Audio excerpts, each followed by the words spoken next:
Welcome back, everybody, to the Tradewaiters podcast, the comic book club where we read a different trade paperback every single week.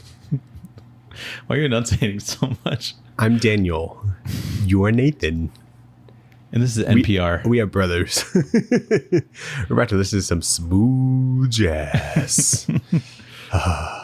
Ew, gross. Don't ever do that again. I'm not going to listen to this episode because you did that. How's it going, Nathan? Pretty good. I was on the way over here and I did that thing where I But we start with the news. I leave the Matrix for a little bit. Oh, yeah. And then I come back in and I've been driving for 20 minutes and I was like, I don't remember a single thing that just happened 20 minutes ago. I used to do that with work whenever work was far, over 20 minutes. Yeah. You zone out and it's insanely dangerous. It is so weird. Yeah. I'm pretty sure I was in full control, but I maybe do that when I drive out. Yeah, I do that when I drive to your house or mom's house because it's basically 30 minutes from here, you know? And it's just kind of straight most of the time. And then you do a couple turns. But yeah, it's fucked up. So that's what happened to me. And I'm glad you made it. I hope I'll do the same thing today. On the way home. During this podcast. Okay. Sometimes it kind of feels like that. We go and then before you know it, it's over, you know? Yeah, someone who listens asked me what I thought about White Lotus because I had mentioned it. And I was like, how do you know I'm watching White Lotus? But I knew. What do you mean? I had to take a step back and be like, what the fuck are they talking about? Yeah. We start with the news. We have a couple other time codes, including the book that we're reading this week, which is It's Lonely at the Center of the Earth, which is an Eisner nominated book. Soon to be awarded, I think. Probably. We have the back matter. Tune in for that. It's going to be real exciting. And then the poll list. But we're going to start with the news.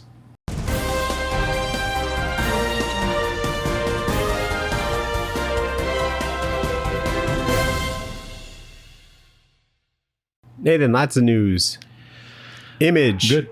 is joining DC in a deal with Lunar Distribution. Dogs aren't happy about it. The dogs are not happy, no. They're new comic book day is Wednesday, and it's always Wednesday. It's always going to be Wednesday. Marvel needs to print more of those weird covers where it's Marvel Comics on sale Wednesday. Yeah.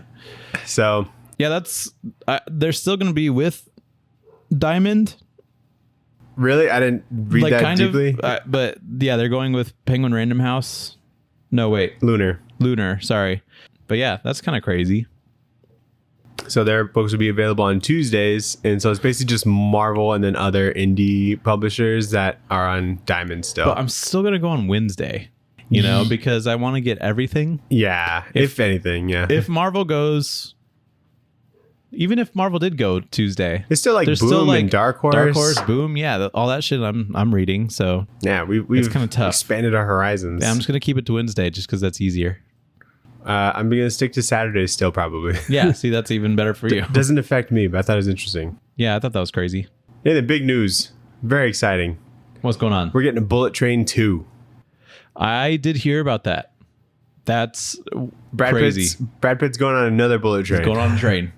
he's going to be like, man, remember that thing I did where I killed all those men on this train? Here's where there's an actual wreck on this train that I was in. There's probably multiple trains. I'm not gonna have any trauma or fear of trains from now on. I'm just gonna go on another train. Maybe he will. Yeah. I guess that also has to do with work. Was it Angelina Jolie?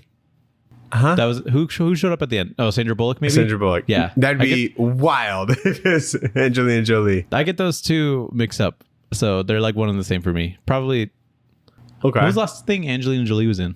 She was in a movie called Salt. They Never Find Me, or those I never find those her who either. want to hurt me or something. It was it's a Taylor Sheridan movie. I don't know. He's one of my favorite movie writers. He's the only one I know by name because of how many good movies he had in a row. He writes or directs? He's a writer. He doesn't really direct. So he wrote Yellowstone, Sicario, Wind River, things like that. Hell or High Water, if you've seen that. A lot of good shit. Yeah. But his latest one was this one where Angelina Jolie is in a burning forest. And I don't know if anyone saw it. I didn't see it. But I have to look up what it is. But that was that was the last thing that she was in. That was 2-3 years ago. Okay, anyway. Well, Sandra Bullock's going to be more involved, I guess, in Bullet Train 2. That's all I saw. I mean, they both were it's been a minute since they've been in stuff, you know? Yeah, Like, exactly. Those Who Wish Me Dead in 2021. My bad. Oh, that's a cool name. She's in fucking Eternals, dude. Oh, yeah, I guess. I guess. That's a good point. Daniel, other news. Mortal Kombat is coming out with Mortal Kombat 1. Okay, 11 was the last one. Is this like between last week and this week? This news? I told you about it already. I don't. We haven't spoken about it. Yeah, it was between when we last recorded. But yeah, Mortal Kombat 1 is going to be coming out. Mortal Kombat is a comic book, so that would be comic book news. But it's even more comic book news because Peacemaker from the DC is going to be in it. Homelander from The Boys is going to be in it. And there's rumors that Omni-Man is also going to be in it as Aren't those all rumors? No. Peacemaker is confirmed. Homelander, I'm pretty sure, is confirmed. I don't know about Omni-Man. It seems a bit weird to have two evil Supermen, but yeah, and Omni-Man should body Homelander every time. Yeah, it's just and like Scorpion and all that. Like everybody. Yeah, pretty much. So I thought that was interesting. Very pretty cool. Do you want to read another Mortal Kombat comic when that comes back around? Because maybe we read one and it was something. It was a book. There's a lot of lore. It was kind of cool. Yeah, there's lore I didn't know, but like, why did we read it? Oh, that was the game comic book too, wasn't it? We read like Mortal Kombat X. Yeah. If they do one, we'll read it. Maybe. Anyway, I wonder if they did an 11. Anyway, the new book coming from Image called The Sacrificers by Rick Remender. That sounds like is that a word? Sacrificers? I guess it would be. Yep. People who sacrifice, Nathan. Those that sacrifice, and there's plural of them. Okay. Yeah, and then you click on the link to the root word sacrifice if you want to learn more. Okay. Rick Remender, Max Fiumara, coming in August 2nd. Okay. I wrote 8 too. I'm like, what the fuck is 8? I could never figure out what 8 is. I get I get 8 and 9 mixed up. Hardest month. Yeah. That's cool. I don't know. Oh, go ahead. Daniel, there's been some Eisner drama. Ooh, baby mama drama? Yeah, there's a book. It's been snubbed.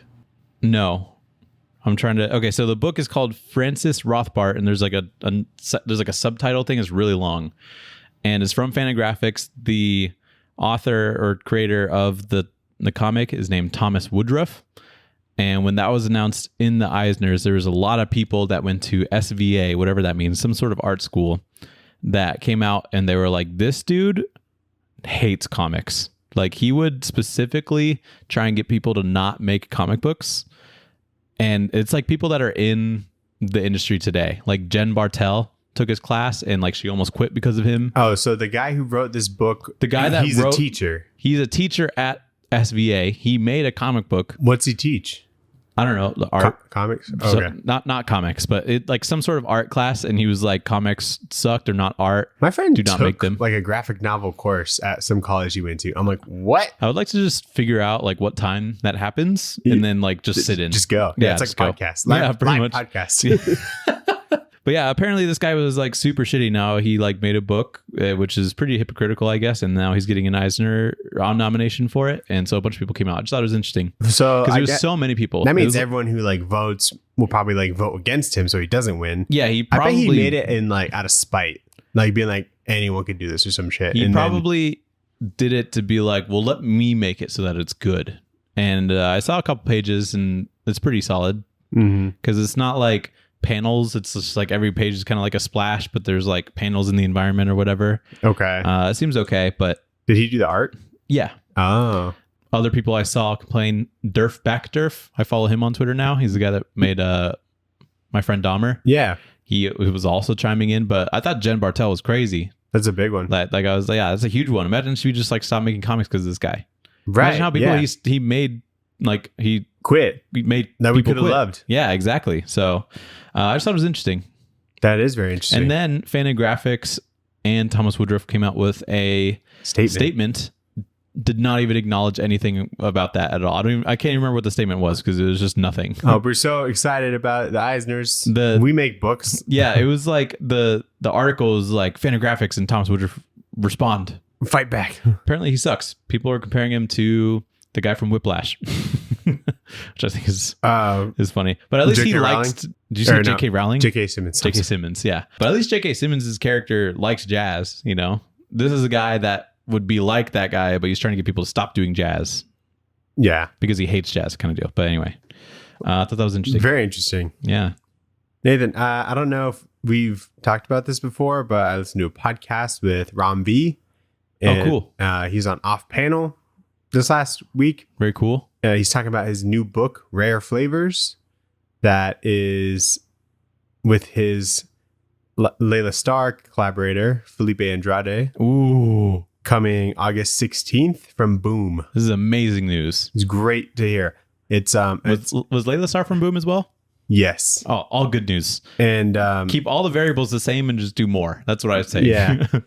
And it's a book about Indian cuisine with a supernatural element. Dude, that's gonna be so cool. It's gonna be so bizarre. Oh my god, I can't wait to see some cuisine. Apparently, like food manga is like a really big genre, yeah. And I'm just really excited to see that and like translated to just American North comic American books comics, to see how they do that. You know, that sounds awesome. It's gonna be like a little cuisine. It's got a little ghost face on it. I'm gonna get it and then show Sarah because she fucking loves Indian food. I'm like, look, that's what you get. Yeah, look, tikka masala. That's awesome. I love that we're getting just all those random. That'll be comics. The next Sarah episode. Is like this book about Indian food. If we read it and we're like, Sarah would fuck with us super hard, and then we'll definitely Postmates Indian food in spirit of it. Eat it on the podcast. Yeah, we'll all get like the 10 heat and just try and podcast. Dude, I love spicy Indian food. It's very good. Look at this pretty picture. When does it come out? August, you said? August 16th. I'm so excited. Yeah. Layla Starr is like one of my like top 5 trades, I think, that we read on this. So yeah, easily. So pretty cool. And last thing, I don't know if we knew the actual release date, but Mark Miller's Big Game, which is his Miller World crossover event that comes July 19th. Okay, pretty cool. What did we read this week, Nathan? Dana, we read the Eisner nominated It's Lonely at the Center of the Earth, but the center is spelled CENTRE. Like theater. Is that like the... For some people. Oh, I was like, is that like color, you know? Like OUR versus OR? Oh, so Rare Flavors, that book, it's spelled with a U too. I don't know what that means.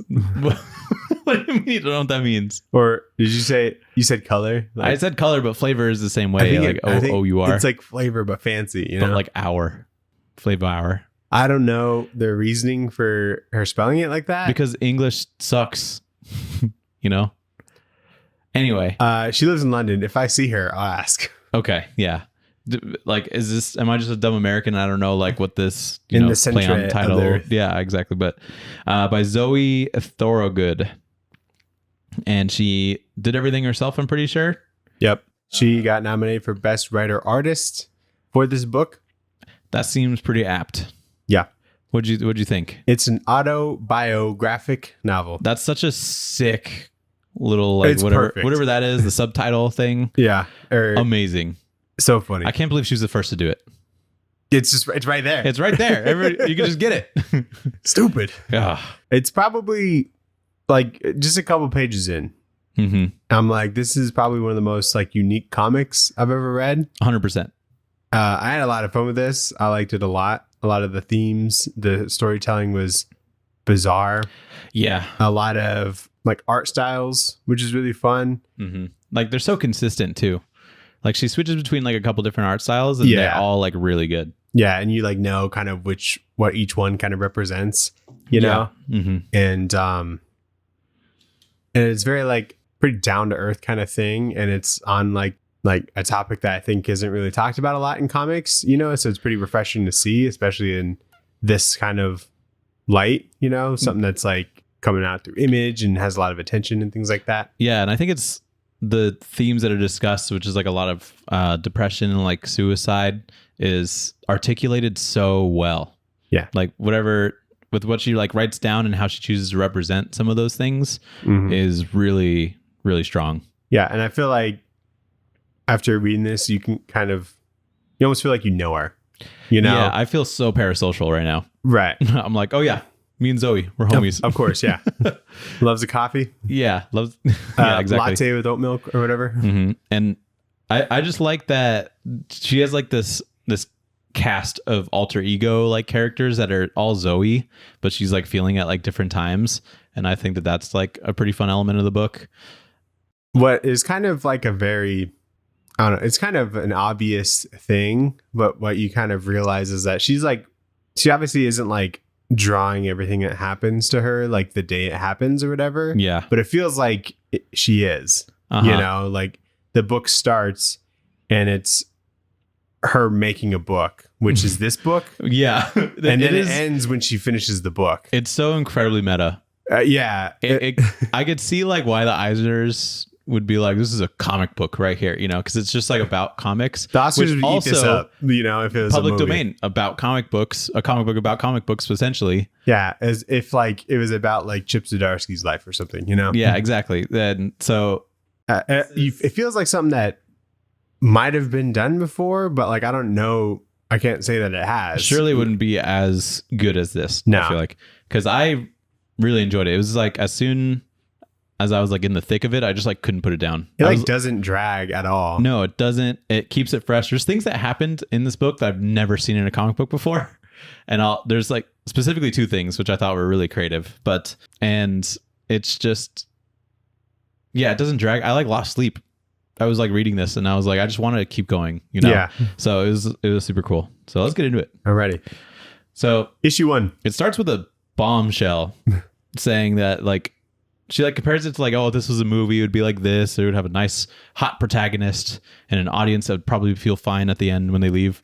But no, it's not a movie. It's a story about her, and she's been considering suicide. And we see Zoe in the process of working on the book that we are currently reading. And so it has such a strong open because of that second page turn where you see like this creature just like barely like creeping into like the like bathroom or whatever. It's like almost like manga style demon. Yeah, it's like a depression monster type thing, and it is fucking freaky. It is very freaky. She does horror so well. Yeah. She posted a picture, I think it was from another book that she was talking about in this book. It's called Rain. Yeah, it was like an adaptation of Joe Hill's book. I guess so, yeah. Which was a novel, which was also nominated. The first thing I've seen from Zoe Thorogood is I think a splash page of that, and it's like a fucking wild creature that's like... The page is in this book that she shows? I don't think it... It's got a bunch of arms and shit? It's like a big baby face worm thing, and it's got a bunch of arms.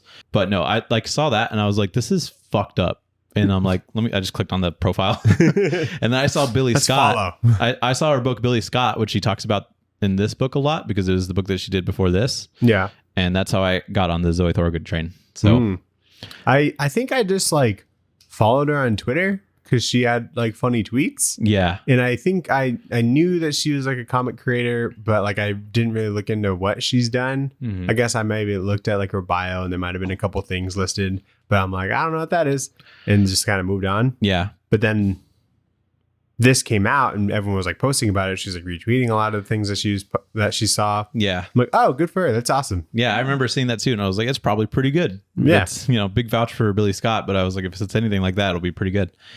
So I just like love the roller coaster of styles that we immediately see, because it starts off very clearly like manga inspired, I would say. And then like just a couple pages in, we start to like get a big splash of color. It gets like a little bit more abstract. We see like a bunch of different styles kind of happen all at once. And it's very like overwhelming almost, like immediately, which I think is really cool. Nathan,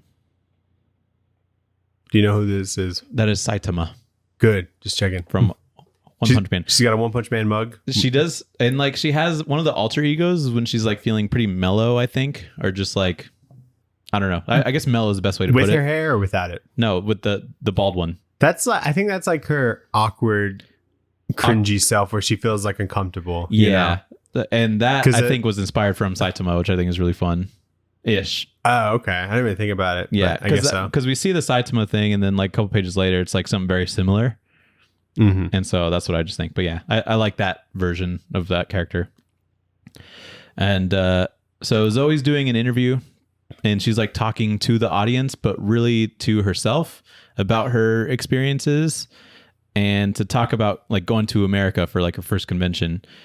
And she's convincing herself that this will be a good thing for her and it'll make her happy. But it's the way that this is all happening, it's incredibly meta because she's in the book, she's being interviewed for like a movie or something, but it's her writing the fact that she's interviewing herself in a movie setting, but really it's for the comic book readers. And so there's just like all this shit's happening. And I'm like, this is just so fun to like try and keep track of, or like just think about like how it was made. Yeah. It's like we're watching her, and then also it's like she's looking at herself in the past and she's like narrating it all. Yeah. It's like a book about herself. Then she breaks the fourth wall and then breaks that wall by making it like a movie production and then talking to us. Like, I don't know. Yeah. But I think the production side of things is like the production of like the comic book or whatever, but it's really fun. It's just a roller coaster. I just like every couple pages, it's like, wow, this is just something different now that we're seeing, but it's still, you know, the same topic overall. What was really refreshing is like all the pages have different densities as far as like the words and whatnot. Yeah. Like the captions, like the speech bubbles and whatnot. Like sometimes she'll just have a splash page of her just writing some stuff, which is very nice. Gives me the mental break. Yeah. And so I don't know if that was intentional. If it was, she's genius. But if not, still nice. Because when it's like the same amount of captioning on every single page, like a Tom King book or something, where it's captured in every single panel. Yeah. Or if it's just something that maybe doesn't have any panels and just flows a lot better. It's like a little bit of both, you know? Yeah, I agree. I think that's very important to like keep your reader engaged. Because there's like parts where there's like a chunk of pages you might like kind of fly through, and then a couple more where it might slow down a bit. And then like sometimes it fluctuates. Sometimes if you'll turn a page and you see like, oh, there's a lot of words here I got to read. You know, maybe not like immediately you won't get like fatigued, but I think just turning a page, wow, there's a lot of words here. Turning a page, wow, there's a lot of words here. It'll like be tough to like read the comic almost. Yeah, definitely. So I think she definitely strikes that balance. But we meet her friend Izzy, who's like very extroverted, and they've been like longtime friends. We see Zoe like signing some books for people that recognized her, and she was working on her project at the time called Rain. She talks about like how messy art is, and you know, transforming ink into emotion felt by readers is like pretty raw thing, but leaving that work after you're like done drawing for the day, like that's the tough part of life. That's like essentially everything that's going on. But again, like every single page, it's like something different's going on. So like big vouch to read this book, definitely, because it's a fucking ride. But she represents everybody as like anthropomorphic animals, and I even like the people that are like close to her, like her friends and stuff. And yeah. I wonder why that was. It was an interesting choice. Maybe to keep people anonymous. Yeah, that's true. There's one person that she does have to keep anonymous in this. Right. And so it'd be kind of weird if, I guess it's like it's easier than just like asking for reference pages or like pictures from somebody. Yeah, I guess so. You know, and I guess her parents aren't. It feels very like Jason, you know? It does. Or like even a little bit like Saga or something, where there's just like a bird person talking. Yeah, and it's just fine. It's like whatever. Yeah. I love this panel explaining that she didn't fully connect that like actual people are finding and like reading her art. And so there's like a scene where she's at like the coffee shop and people are like, oh my God, I love your work. And then like the next panel is just like her floating in space with like a bunch of cows.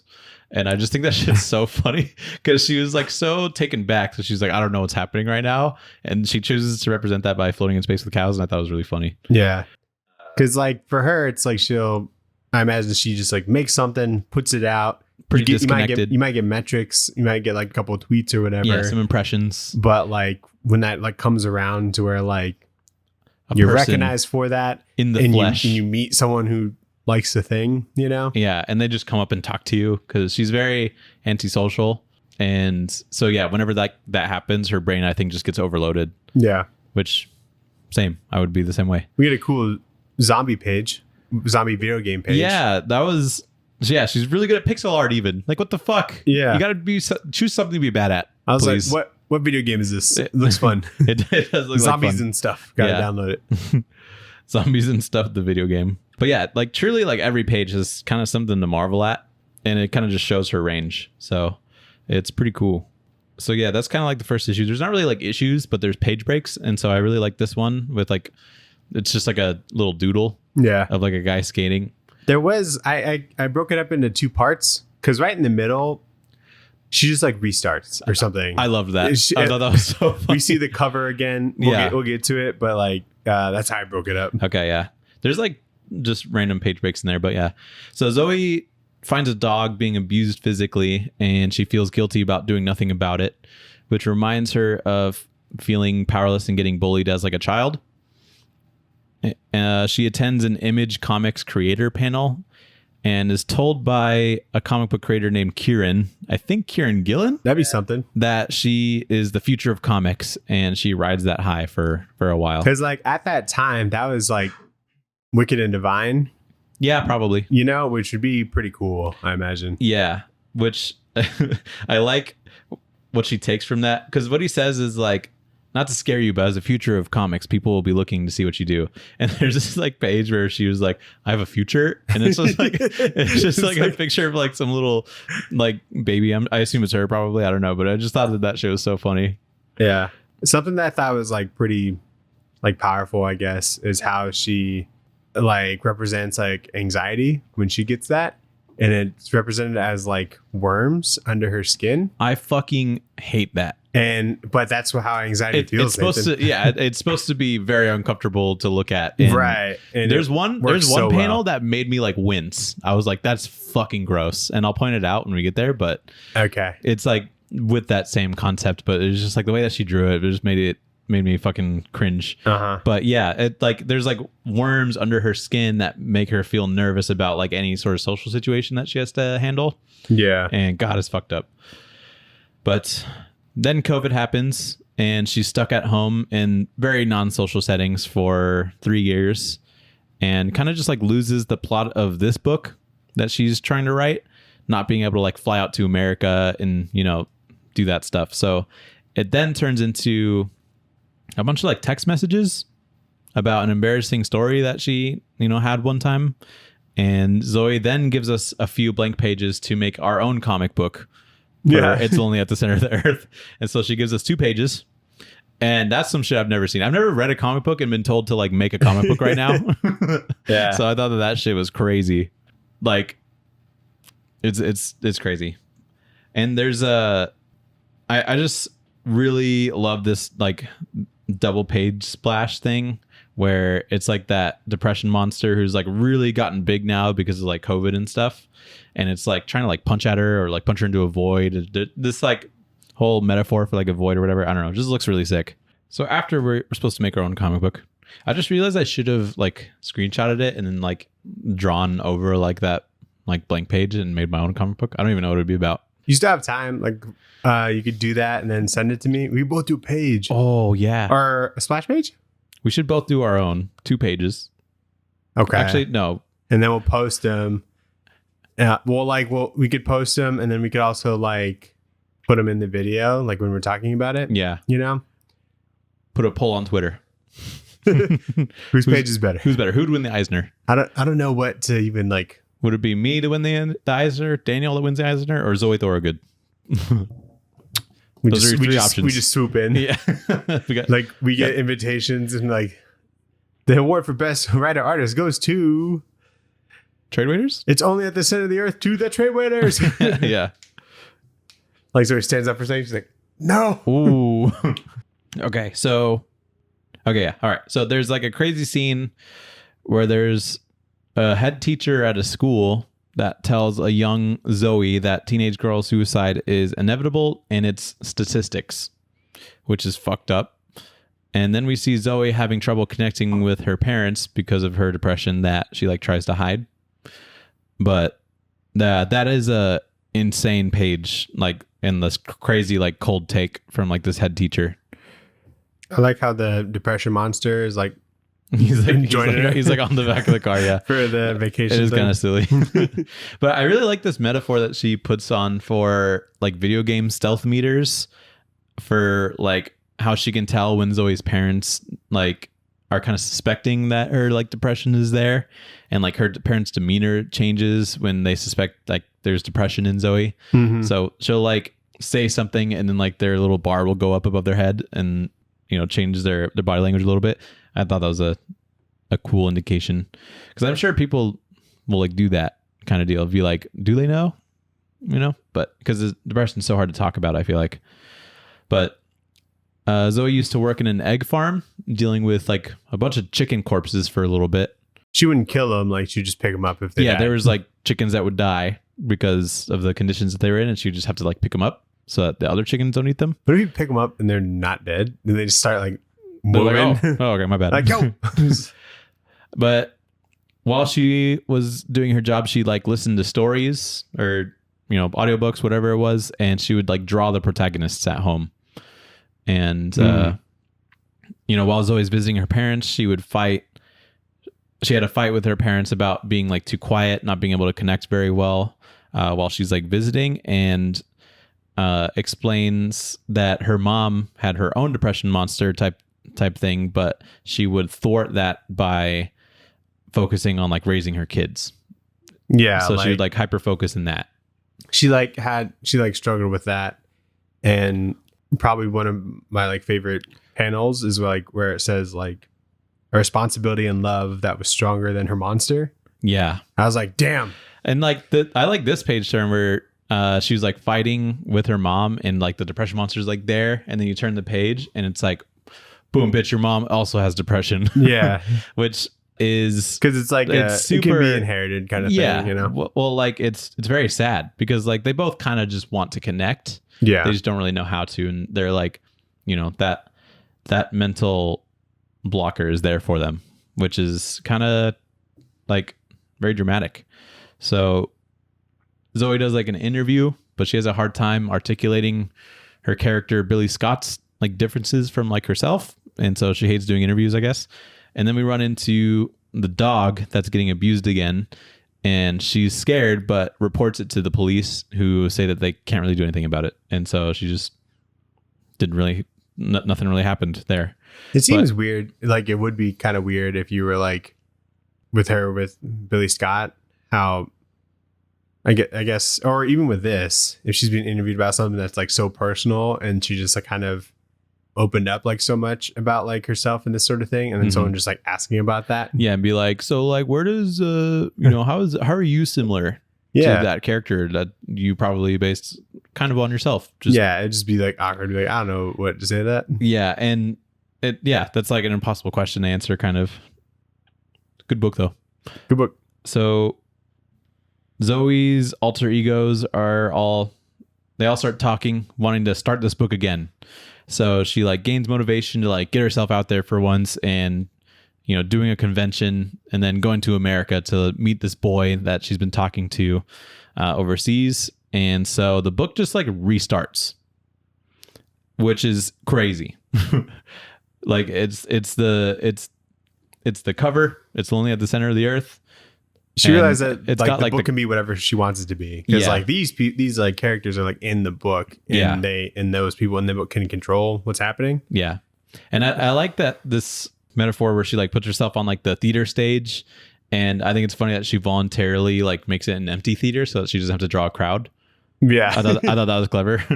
And there's also a really sick splash page where, you know, it's like her kind of like falling, but it's like a bunch of different art styles, and then also like a picture of what I assume is just her. Yeah. So I just thought that was really cool looking.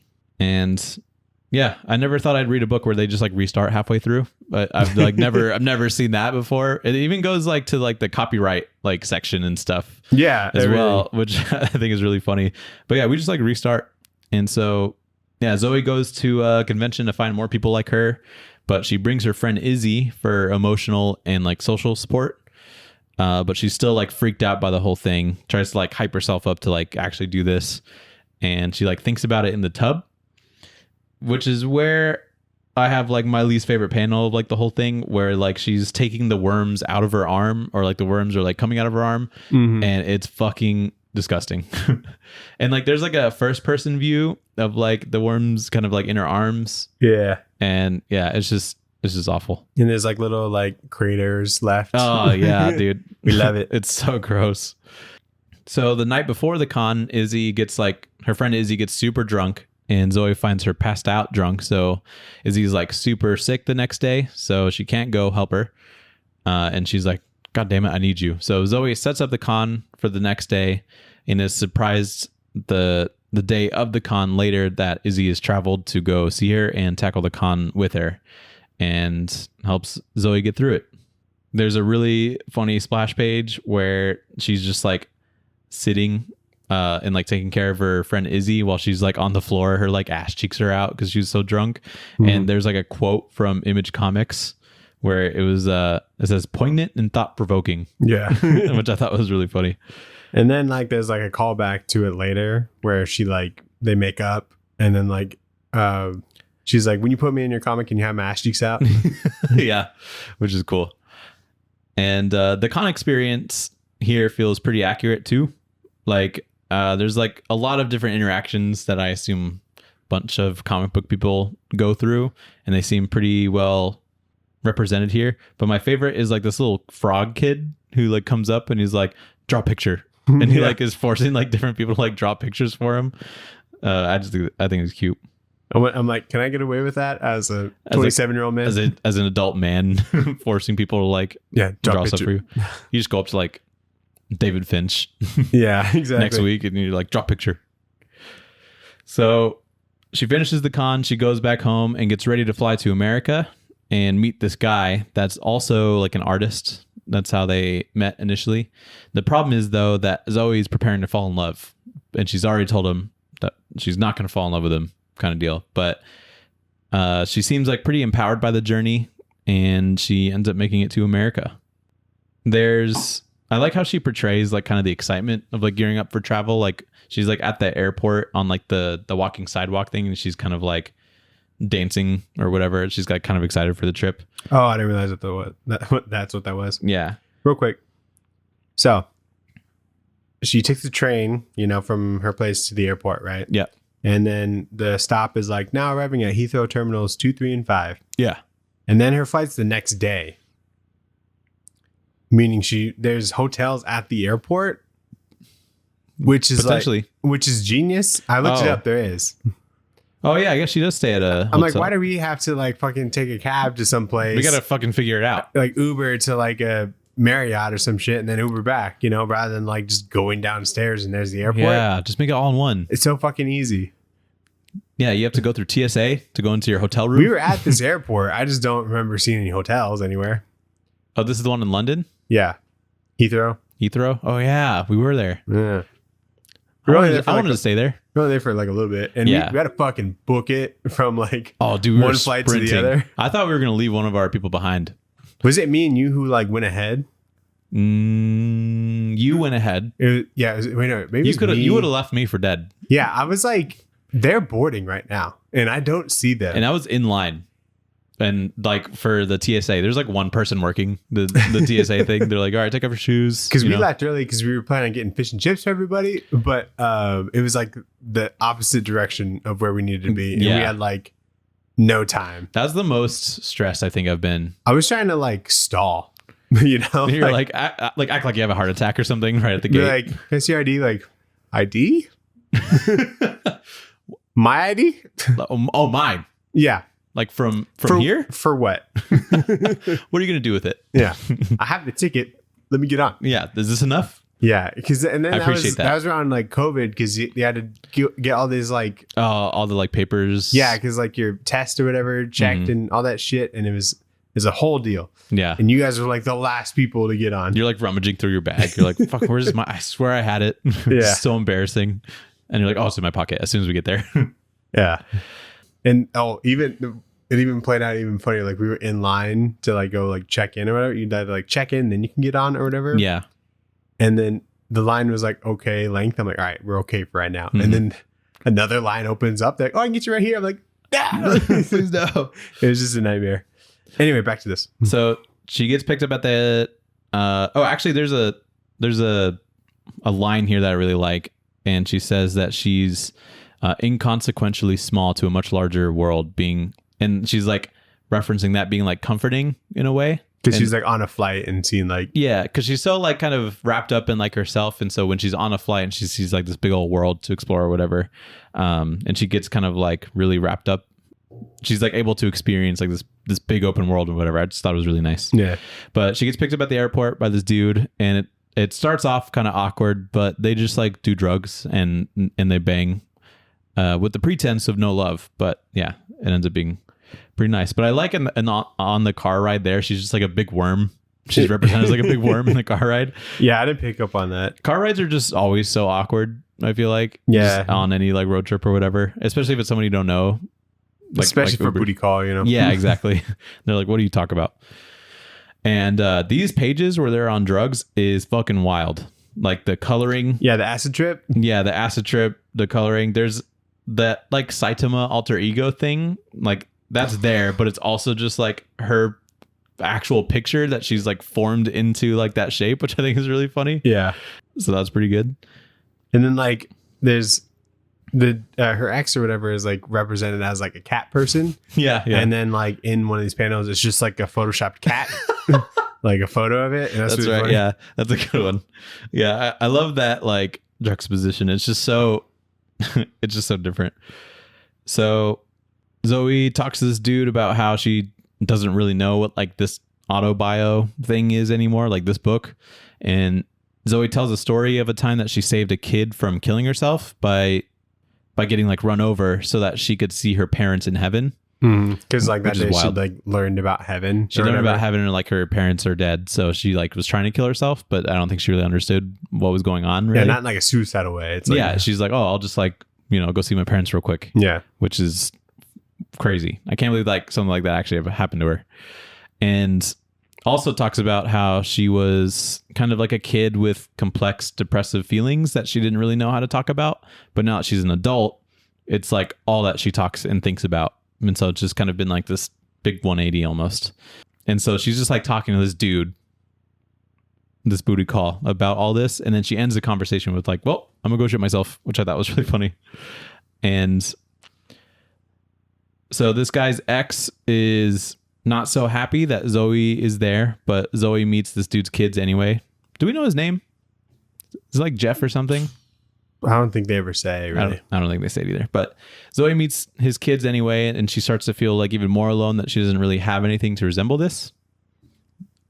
But I think there's a panel here that has actually made me laugh out loud. When The she's tuba like, one? The trombone. That is the best. I was reading it, and the kid's like, hey, watch this. And it's just like...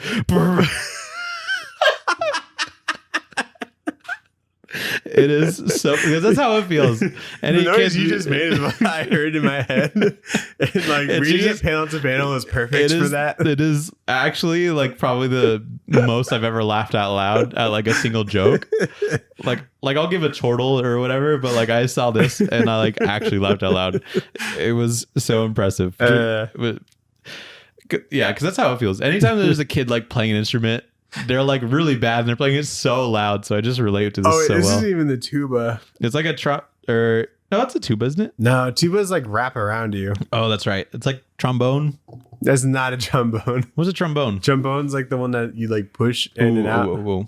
Okay, well, I'm gonna. Oh, this one says tuba. Okay, maybe I'm wrong. What's the shit that wraps around you? Is that like I think that's also a tuba. like an old school? Oh, that's tuba? called a sousaphone tuba. The one that wraps? Yeah, the one that wraps around you. Okay, so normal tuba. All Yeah, right. so it's a normal tuba. Dude. Like such a funny panel. I like the instrument that I had as like a kid, like the violin. Yeah, you know? violin's pretty sick. Like there's a lot of I don't know, I liked it. It was lightweight. Yeah. And just having something this fucking big. Be so annoying. Carrying it around or like And- in school, And kind it of just embarrassing. has like it just has the 3 little buttons or whatever. And Yeah. apparently that's all the notes, you know. That's all you need. And I feel like they can only play like 3 notes or something, but Yeah. it's quite a commitment. I played the recorder. You didn't play any instrument? No, not for school. I took a guitar class as like an elective in high school. Oh yeah, that class was sick. It was cool. What was that teacher's name? He was cool. He spoke very highly of you. Oh, Mr. Patel? Yeah, Mr. Patel. Yeah, he's awesome. Yeah. I feel like I saw him in the wild once. I think I was just thinking about that. I think we have seen him in the wild. I just can't remember what it was. Were you there? You told me about it at least, or maybe I was there. I saw him at like a Perry game or something. Was that like Guitar Center? Didn't we see someone at Guitar Center?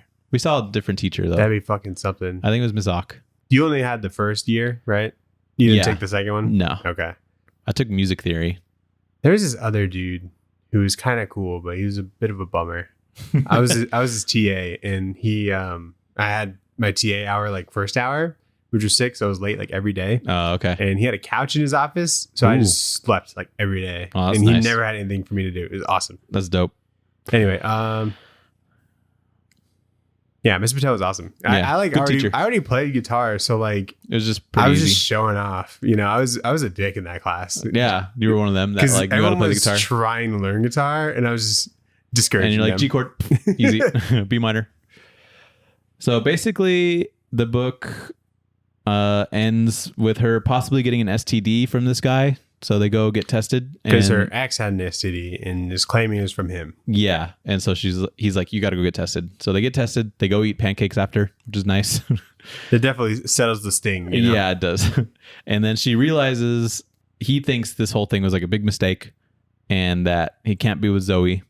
Can't get over his ex. Can't get over his ex. Yeah. Which I really like how that's represented. Like he's saying nice things to her face, but then she could like read it on his face that she thinks it was a big mistake, and it's like written on like his silhouette. Really, really clever. Yeah. So she heads back home. When she gets back home, she's like carried by those alter egos to like go back home. And then the book kind of devolves into just like finishing the book and confronting that like depression monster thing who calls out that Zoe doesn't want to be happy, which I think is big confrontation. There's a lot that she's fighting within herself here. Yeah. Which is crazy. Like it was more like she was always being like this way because like internally, like maybe she didn't realize that she didn't want to be happy kind of thing. Exactly. And she talks about how like happiness isn't like a constant state. It like comes and goes, just like pain. Yeah. And so it's like a very like, it's a great way just to like think about these kind of feelings, I agree. know? Yeah. And then Zoe, like, there's a really nice thing where Zoe connects with like her younger self alter ego, and she like creates stories with herself, which is actually just her being open to creating the stories that she wants to create. And then there's like a monologue about suicide, and when she feels the need to contemplate it, she just thinks that she knows herself well enough now that she just needs like a change of setting to exist like formless and free kind of deal. It also ends with her like there's a part where there's a bunch of scribbles, which I thought was good, and then the next page, the scribble page is nice, and then the next page is her just drawing a bunch of stickmen, and she's like, look at this, I can do whatever I want. Yeah. And, like she makes the stickman start jerking himself off. Yeah. And I was like, what is going on? But you would never know about this. Yeah. Yeah. And there's a sweet like page where she's drawing with herself as like a little kid, and then it turns into a photo of Zoe like in the same position that she was in drawing with herself as a kid. And I don't know, it's kind of cool. Yeah. And then it goes back to this. It's a picture of that she drew of a page of her drawing like the color, the cover, and kind of like the concept of that. Yeah. And like the title, and like she makes kind of this like subtitle. So it's like, it's lonely at the center of the earth, and then sub is like, I'm not trying to live there anymore. Yeah. Is like a kind of a big wrap up of like the whole story. Mm-hmm. Really good. Very good. Like, you know, a book like this doesn't really have like an ending, you know, but I like that what she did with it is that, you know, coming to terms with and realizing that, you know, she's working on getting better, and she knows how to like do that for herself a little bit more. Yeah. I don't know. Really just honestly really good book. Like I would recommend this to people. Yeah, absolutely. I think this would be something that you could even, I was thinking like at first, like when I started reading it, like this might be something a little it's too dark for someone that might be having similar feelings, but kind of like as long as you kind of read it as a whole, I think it has like a message to where that is something that you want to recommend. Yeah. Like I think she articulates a lot of feelings of depression very, very strongly. Yeah. And coincided with the visuals and metaphors that she represents on the pages. Like it's one of the most like profound books.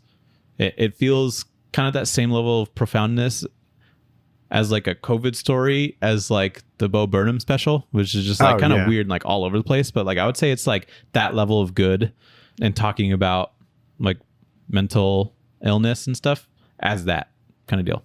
Definitely, yeah. So pretty cool. There's the last panel or last page. She's kind of like talking about, I guess, kind of like how to like live life, I guess, or not like how to live life, but like how she's gonna like move forward living life, and how some people should like just kind of look at why we're all here, you know.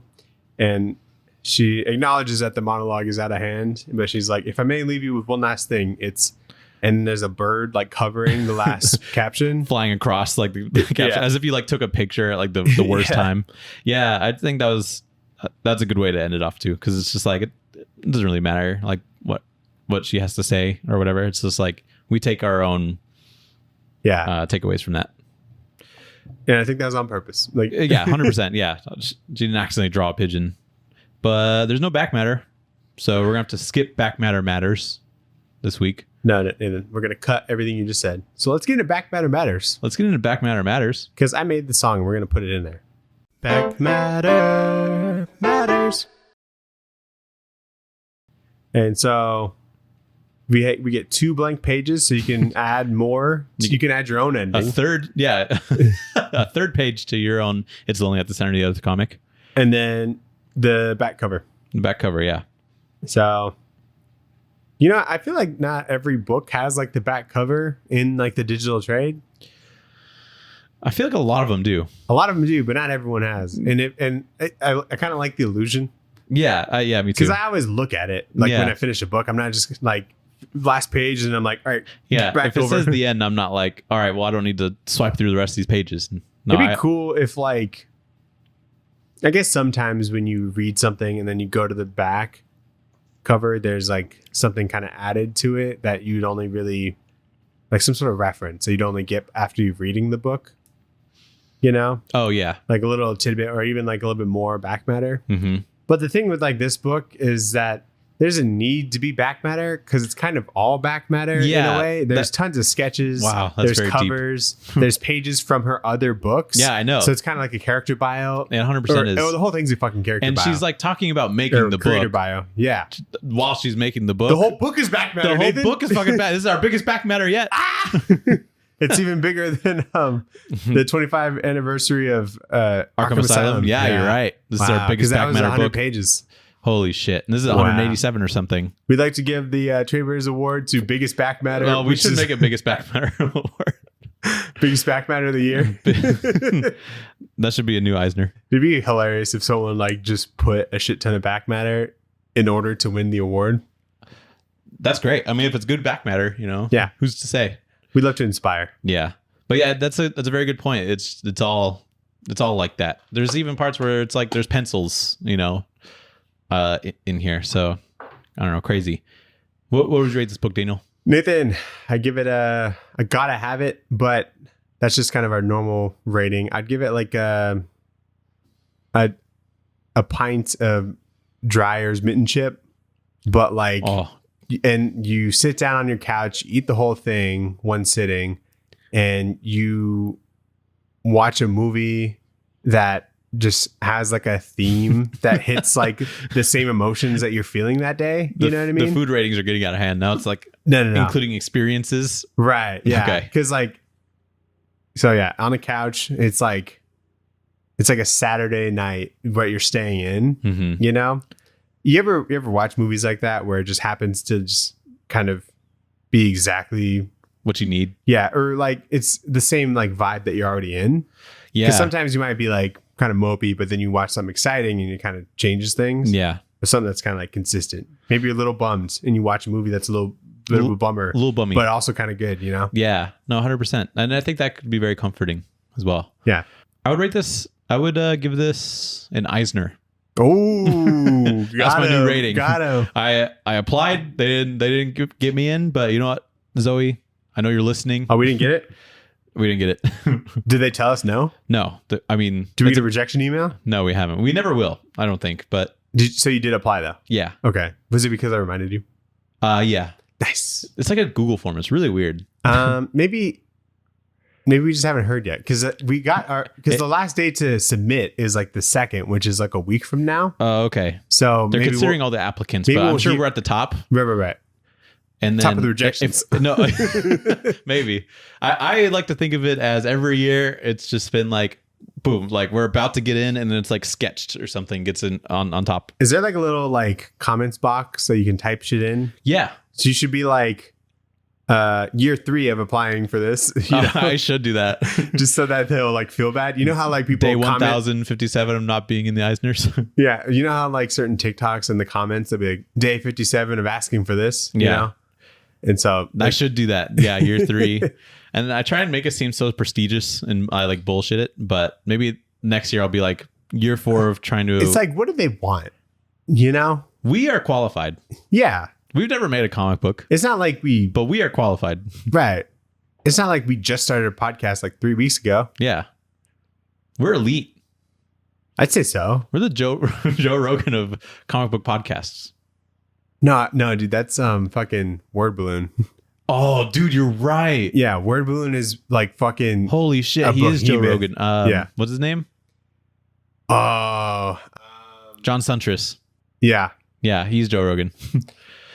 I call him. He's the goat. In my head, I call him Mr. Fantastic because he said like, "Oh, that's fantastic," like all the time, Oh, and it bugs the shit out of me. Like he's a great podcaster and he's like a radio 100%, guy, or very whatever. good, yeah. But like he says fantastic all the time. that's fantastic. Yeah. And what's that other dude that's on off panel? It's like David Harper or something like that. David Harper, yeah. Yeah, he says it's interesting like 10 times an episode. Well, I'm sure we do the same thing. There's Not things that we much. say. We I'm say sure. a lot and I cut it out. Well, good.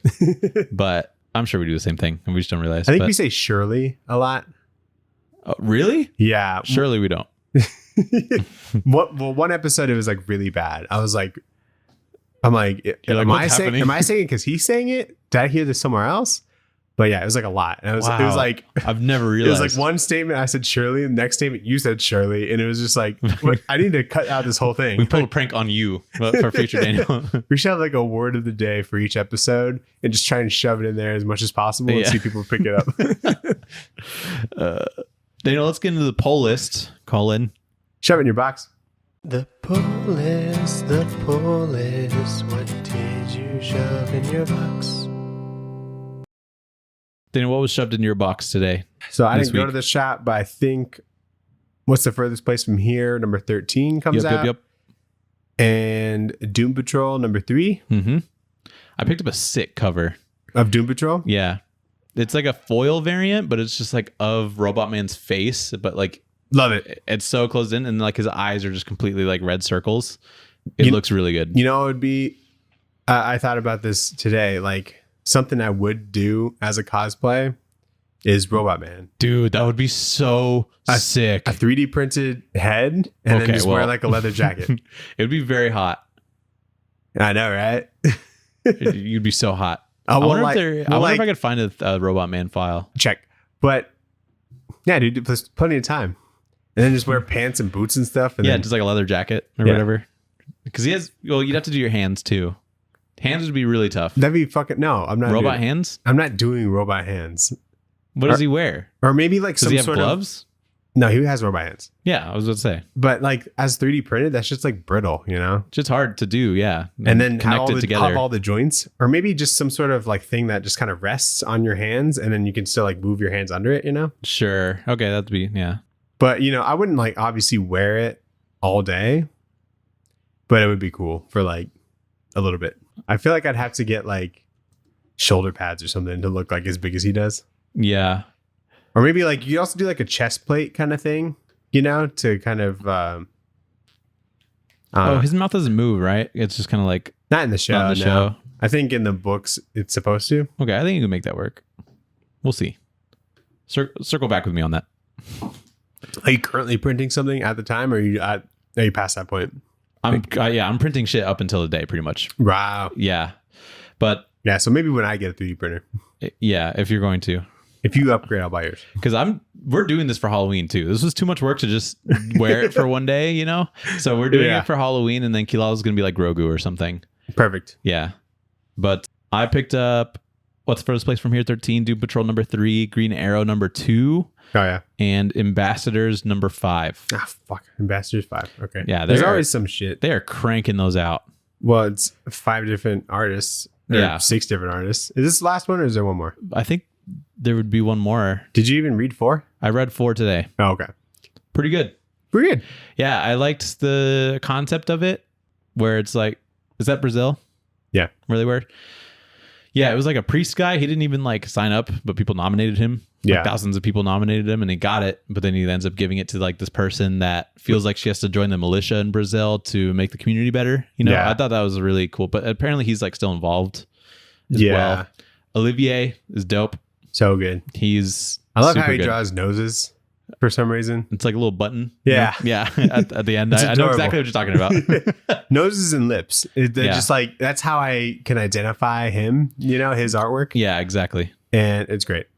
Yeah, the whole issue is pretty cool. I really like that scene where there's like that mob boss like person there. Uh-huh. And I don't know the character's name, but the Brazil superhero like makes like an earthquake happen around it.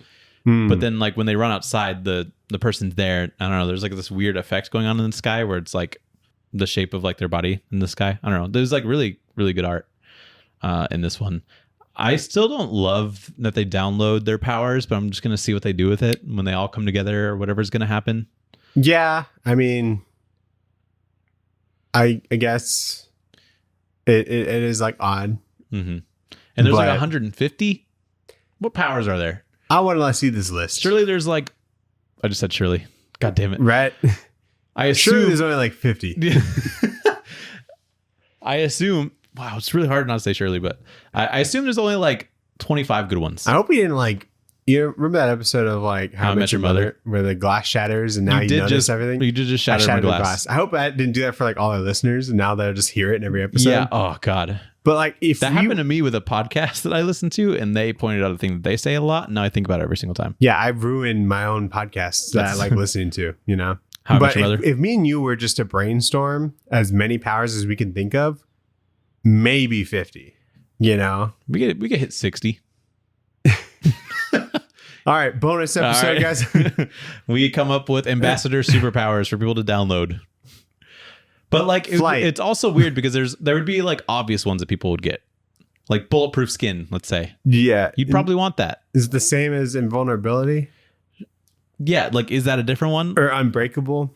So Like- if it's Like if there's bulletproof is in- teleportation. Actually, Okay. that's like the only thing of its kind, I feel like. yeah, Let's say like or like a portaling, or let's something? say that there's invincibility, and then there's like healing factor. Okay, so But like you would want to be invincible to start with, you know? yeah, 'Cause so having a healing factor if is like taken, you still get a healing factor. The other guy does. yeah, I guess so. So But then you're pissed. You're like, dude, I have reserved the healing factor for June I had 5th. dibs. I reserved this one for May 20th, you know? Yeah. Whatever. 4 p.m. And I said I'd have it back the next day. Yeah, the book's good. I don't know how it's going to end still. There was more like hint of like the guy making his own superhero thing. I think he will, and it'll be It'll Like- just be a big fight. an inferior version of that. Yeah. But I don't know how they would have like a whole fight in like one issue, you know, of like these super teams. Yeah, and like I will guess that Justice League does it every issue or whatever. but is that going to be like satisfying, you know? Cuz like we barely know these characters. maybe that's what Big Game is about. Do you think he's just doing this whole thing to set up Big Game? Maybe, I don't know. I mean, it could 'Cause, be. like, I assume they'll apparently- show up in Big Game. Apparently, last issue of Nemesis Reloaded, like hinted at Big Game or something. Is it like a post-credit scene and it's like Nemesis will return in Big Is Game? that kick ass? Or, Oh my god, you're kick-ass. oh my god, it's the Chrononauts or whatever. Oh my god, the time travelers. Yeah, those kids from MPH. Are you American Jesus? I wonder who's going to show up in that because he's got some that like do not mesh very well together. I feel like because he's got Yeah, what is it? The one with Greg. Reborn. Yeah, like Reborn's just an old lady. Yeah. But I want to see the and, old. and she's in like heaven or whatever. Yeah, I want to see the old lady. She died. Bring her back. Big game. Anyway. Anything can happen in big game. I read Ambassadors. It's pretty good. I just don't know where it's going, but I'm in for the ride. And I also read the Vigil by Ram V. Yeah. Pretty good. Yeah. Did you read it? I don't have it. Oh, okay. It's like I like the concept of the first issue where I think it's like a super team that was made in like India. Yeah. And the concept of the first issue is that there's like a cargo ship that is taken over by pirates. So like, what was the movie called? Captain Phillips. Thank you. I knew you know. I haven't even seen it. Yeah. You have it? No. I've seen it like 3 times. You've seen Captain Phillips 3 times? It's a good movie. I recommend it. It's just like that was such a big part of pop culture that year. It's like, I am the captain now kind of thing. Yeah. Good scene. Worth watching every time. Yeah. 100%. What was I saying? Oh, the cargo ship got taken over by pirates. And so like this team kind of comes in. The powers are very interesting, actually. I like the dude with like the sticks. The dude with the sticks is cool. There's a guy with a mask on, and his power is that he could take off his mask and like scan someone else's face with it, and then he has their face for a little bit. Okay. So And the people whose faces are scanned will know about it because you just scan their face? Yeah, but you knock him out. Oh. And then you're like, I'm a pirate. So it's So like that's you good could just for walk like in. heists Yeah. only. And it was great in this situation where they had to Or just unheist. any kind of infiltration kind of thing. Yeah, exactly. So pretty good. Cool. I probably won't continue it though. Damn. Yeah, I would like to. Like Ram V seems cool, you know, like as like a person, you know. Like, Yeah, I think he's just based off of me listening to him, you know. I'm He's like, got great stuff. Seems like a cool guy. I want to check out his stuff. And Yeah, he wrote a comic that I consider perfect, you know. yeah, 100%. And so I'm like, let's see what else he's got here. Like he's done like a ton of shit at DC. He's done So ton for I'd be DC. willing to like give them all like a try at least, you know. Yeah, he's done Aquaman with Christian Ward. Right. Was that one's- him? Yeah, it was him and Christian Ward. Okay. And that was pretty good. He's done some like Spider-Man. He did some Miles, or maybe that was He's on all done. Venom. I think he's He on was on Venom. Venom. Yeah. Yeah. Anyway, Light of the Stars great. I can't wait for his Indian cuisine one. I read Doom Patrol #2. I was gonna read that today, and then it was too far away, so I just read the Vigil instead. But is it good? It was too far away. Like It was in like another room, and I was on the couch. I was very comfy. Got to deal with what's in the stack right now. Yeah, exactly. Didn't make your priority stack. No, I just like picked like the top 3 things. I was like, I gotta read that. I gotta read that. I gotta read that. Yeah, it's good. The It's next cool. issue has Green Lantern in it, so I'm pretty excited. There's a character in it that I think is a little gross, Ooh. but that's okay. And there's like a lot that I like about it. Just tell me. I will read it next week, but just tell me.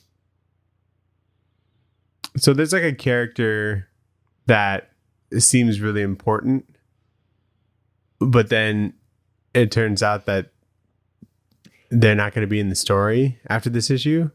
And so I was like, oh, that was such like a Short-lived. not like short-lived, but like it was just like a misdirect kind of thing. Mm-hmm. And we go and see their like headquarters or whatever. It's fucking cool. The Doom Patrol cave. Yeah. That's awesome. The Doom Cave. The Doom Cave. So that was cool. And then there's like a cameo or kind of like villain kind of character that they're hinting at that I did not expect, which is fun. Who's it? No. Okay. I'll read it.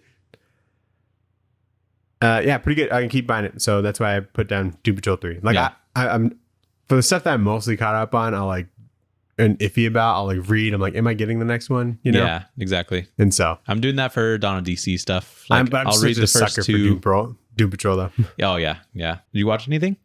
I've been like I've been in the room while I was watching House, Mm-hmm. and there's an episode where Jeremy Renner is like the patient. What? Yeah, That's crazy. before he was Jeremy Renner, you know, Before he had. before like Hurt Locker, you know, Yeah. Is that what? Was that his big break? that was definitely his big break. Yeah, Really? Okay. I like that Oscar movie. award winning. Yeah, and he's like a punk rock singer, and it fits so well. And he's like a junkie, you know, And Wasn't he in like Born Ultimatum? he was in the Bourne Legacy, which is like the fourth one. But he's in one of them. The fourth one. But he's the main character in that one, right? Yeah, not with Matt Damon. That's But why it's he's Bourne in Legacy. One, isn't he in one with Matt Damon? No. Well, I don't know. I think I've seen all of those, but not at a time where I was paying attention to movies. Was he in Mission Impossible? He might have been in like Rogue Nation or something, or Ghost Protocol. Yeah, Rogue Nation. I've only seen like 2 Mission Impossible movies, and that's not one of them. But it was just a guess. I've seen that one. That one's okay. Okay. Can't wait for the next one. Oh, also on House, so they have like a scene that sets up like why people are showing up at their hospital, right? And this mom is belaying her daughter. Oh God! At a rock climbing thing, right? And her like hands like freeze up or something, and so what's that thingy called that holds you The carabiner? No, is that it? No, the thing that like the thing that like lets you down. I don't know what that's called. Okay, well, so she lets go of the rope, right? Mm-hmm. And so the thing doesn't like lock automatically. Well, that's so defective. she just falls, and then the rope like comes out of it. And I'm like, this is not accurate because they would definitely be tied at the bottom. Yeah, 100%. Yeah, and also the thing locks. Yeah. So it was just like unrealistic. Tons of safety measures there, but and this girl was like 50 feet up and just broke her arm. I'm like, whoa. I mean, they have pads on the ground. So many. Okay. What are you gonna break? Everything. Whatever takes the impact, that's what you're gonna break.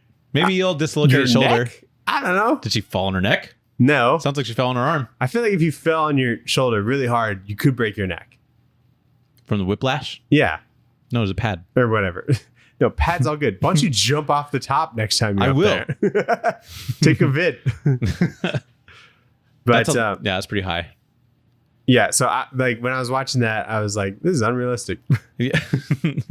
Not like this show about these super doctors that know everything, you know? Yeah, no, that's realistic. Yeah. But the way that she gets into the hospital. That was just something I thought about. It was super dumb. Did you watch anything, or you just been working on your cosplay? I've just been working on cosplay stuff. Okay. Well, I saw a movie called I See You. It's a movie on Netflix. I don't know if it released theatrically or whatever. I don't think it's an original. So it was really good. I liked it a lot. Not that scary. Is it supposed to be a scary movie? Yeah, it's like kind of set up as like a horror movie. I almost want to recommend it to Sophia, but I think this might be like on the edge. Okay. You know, and I know you wouldn't recommend it to her anyway, but it was super good. I liked it a lot.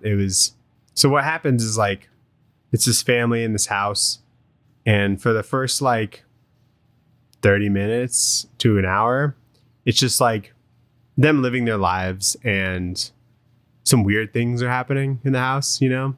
Like just randomly? Just random stuff. Kind of like a Paranormal Activity, kind of like, oh man, the door closed by itself. It's like the TV turns on for some reason. Okay, yeah. Their silverware is missing. Okay. And just shit like that. And that portion like ends with like their son being like knocked out, and they find him, and then they like take him to the hospital or whatever. And then like the movie like goes back to like the beginning, right? Like timeline wise, it's kind of like It's Lonely at the Center of the Earth. Oh wow. Yeah. And okay. And you watch that whole 30 minutes again. Yeah. So during that middle bit, you see someone like in the house, you know, like they're like, oh, there's like an intruder. Yeah. You know, and so when it goes back to the beginning, like in the middle, it shows like this couple who are doing a thing called frogging. Have you ever heard of that? No. I don't know if it's a real term, but what they do is they will live in someone's house without them knowing. That's what the intruders are doing? Yes. Okay. So they're not like... Do frogs do that? I don't know. I don't know why it's called I guess it's frogging. just because they like hop people, from like, one house to another. Yeah, like that. And so that's the point, is just live there a couple of days and leave without them ever knowing. You know, they're like homeless people. They live there? They like live there for like a couple of days. Where are they sleeping? So it's like a big house. So you can kind of like get away with some things. Like there's this like upstairs guest bedroom, and there's like a little door that goes into like the attic, and they're just kind of chilling in the attic. Oh. You know what I mean? I see. And so like all the weird shit that's happening in the house is just this couple, right? The girl like frogs has been frogging for a while, and this is like the first time she brought like her boyfriend or whatever. Okay. And so the boyfriend's like It's pretty new. at it, and he's a little fucked up because he's like trying to mess with like this family, and he does all the weird shit in the house. The twists in this movie are just like kind of insane. I'm prepared to explain it to you if you're ready. Yeah, real quick. Yeah, you got someplace to be? No, I'm just Okay. I'll be as fast as possible. be like, yeah, the main. Full spoilers for I See You if you are still like listening, I guess. Yeah. So the dad is like a cop, right? And he's investigating these like disappearances of like kids. And so they think it's like this old like serial killer who was like kidnapping kids and then like burying them in places. Pause. The Frogger is a serial killer. He's taking the kids and putting them in the big house. No. Okay. That would be cool though. Anyway, keep going. That would be something. And so there's like a situation where the girlfriend that's frogging is like over it and wants to like leave, you know? And because like her boyfriend like knocked out this kid, you know, Okay. from the earlier part. And so she tries to leave, but ends up like falling down some stairs as she's running away. And then the dude like puts her in like one of their cars, and then they drive off. Like the dad like drives off. Oh, like not knowing that she's. Yeah, that she's in the back of the car. Oh, that's gross. Yeah. And so the dad like drives off to like a trailer that has kids locked up in it. And so he's like that serial killer dude. Whoa, but he's a cop. But he's a cop, yeah. Oh, and so no. he's just been like misdirecting the police while this investigation's going on because he's like the head detective on it. Oh my God. And then the Frogger is like, oh my God. Yeah. And so How am I going to explain this one? yeah, so then they realize that's happening. And then like the girl that was in the trunk, she went and found the trailer, and then like the dad ended up finding her and knocking her out or whatever. And so he takes her back to his house and shoots her. And then he shoots like himself to frame her, Whoa. to leave him innocent, Yeah. you know? And what happens is the boyfriend that's still in the house, the boyfriend Frogger, he like ends up killing the dad because he killed his girlfriend. Yeah. And also because he was like an old victim of the serial killer, Oh. and he like remembers him, but the dad didn't recognize him because he like grew up, you know? And so that's why he's been like torturing them through this whole thing. Is because he was like one of his old victims. Was it just coincidence that they found each other, or? They say like earlier that he like picked the house for them to frog in. Oh, okay. Wow. And so, yeah, it's really cool. That is cool. And so his partner comes in and shoots the kid. And then he like looks up and he's like, oh, Officer Spitz or whatever. That's like actually his name. And because like he was like a detective that like talked to him and like found him, I guess. I don't know. And so. Wait, so the Frogger was a detective? No, the Frogger knew the other detective. Okay. And I think I left out some stuff. Yeah, probably. But I get the gist. That's pretty cool. But yeah, no, it's just like, so there's only like a little bit of like horror stuff like the beginning. It's just more thriller, it seems like. Yeah, it is more like thriller, mystery kind of stuff. Mm-hmm. And it's just like so interesting because like, it seems like the way it develops is very interesting. Yeah, and then you just kind of everything explained. It's kind of like watching, what's that fucking movie? Describe it. It's got Patrick Wilson, and he's a dad, not The Conjuring, but the other one. That's the only one I know him from. It's a horror movie. The Conjuring 2. No, it's like something. Annabelle. And like the third one, it's like The Lost Key or something. Taken. I actually like this movie a lot. There's 3 of them? I think the 4th one's coming out. That Patrick Wilson's going to be directing. It's not Sinister. Insidious? Insidious. Oh, we said at the same time. I got there first. You almost beat me. I haven't even seen the movie, so I went. Okay, so Insidious, it all plays out really good, right? Mm-hmm.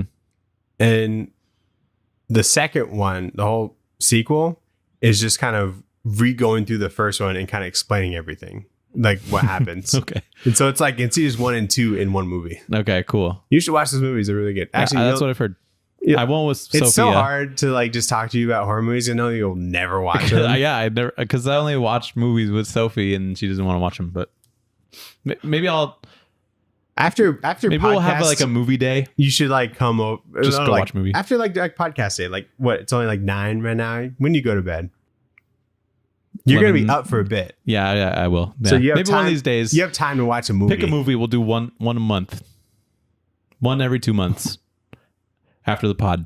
One every 2 months after the pod. Yeah, you pick it. Ooh, fucking what's that one? Malignant, that James Wan horror movie. That's the one you're gonna go with. You're gonna fucking love it. Okay, Because I loved it. Fine, we'll do it. Sarah fucking hated it. And that's how you know it's good. Okay, these are both rousing reviews. It's all horror movies, and then we'll watch Barbarian after that.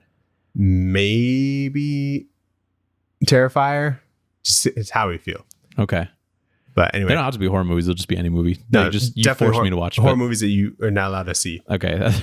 I'm not allowed. We're gonna watch. We're She's gonna like, want no, you. you can't To, see it. You're gonna have nightmares. we're gonna want you to dread going home because all the fun movies are here. Yeah, exactly. Anyway, that's the show. What are we gonna watch? What are we gonna read next week, What are Nathan? we We're gonna gonna read next week, read Nathan? Spider-Men Yeah. because the Spider-Verse, but we don't want to read Spider-Verse. It's kind of long, I guess. Oh, what do you mean? There's a book called Spider-Verse? Are you kidding me? I know there's books, but like good ones. I read like a 5-issue mini that's called Spider-Verse. It's all right. Yeah, the original one was like a Dan Slott one as part of his like Amazing Spider-Man run. Oh, long? Apparently, it's like 12 issues or something. Mm. I think in total. Too But long. there's Spider-Men, which is where Miles and Peter meet for the first time in 616 by Brian Michael Bendis, Sarah Pichelli. So we're gonna read that. I bet she just does covers. No, she does the interiors. Oh yeah, I read the book. Long time ago. No. It came out in 2013. I probably read it in like 2015. So it's been a long time. Ooh, Comixology Unlimited. Oh, is it? This is big Yes, sir. news. Big news. So yeah, that's what we're gonna read next week. 107 pages. Sign me up, dude. Is it really? Yeah. Oh, the one I saw was like 127 or something, but yeah, good stuff. Should be a good time. Thanks everybody for listening. If you're listening, give it a watch. Give us a like as well. Whatever you're doing. Tell us what to read at traderspot@gmail.com. Yeah, I could tell you're trying to like Tell fit us it in what with horror something. movies Nathan should watch. Yeah, that's a good point. I haven't seen any good ones. I haven't seen like Nope yet or anything Oh, we like can watch that. Nope. That's a good one. Yeah.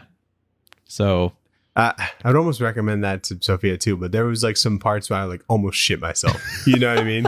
But there's only like a couple of I'll have those. to try and force her to watch more. I think she could handle more than she thinks. Yeah. I don't get how she loves like roller coasters, but not like some scary movies. Yeah, I don't know. Because that shit's like real life. Roller coasters? You could die. Yeah. I know. I think something like I See You, what was it called? I see you. I See You would really freak her out because she's like, there's people in our walls. And I'm like, Yeah. we're fine. The whole intruder thing, it definitely fucks with me. But this one didn't seem that bad. Yeah.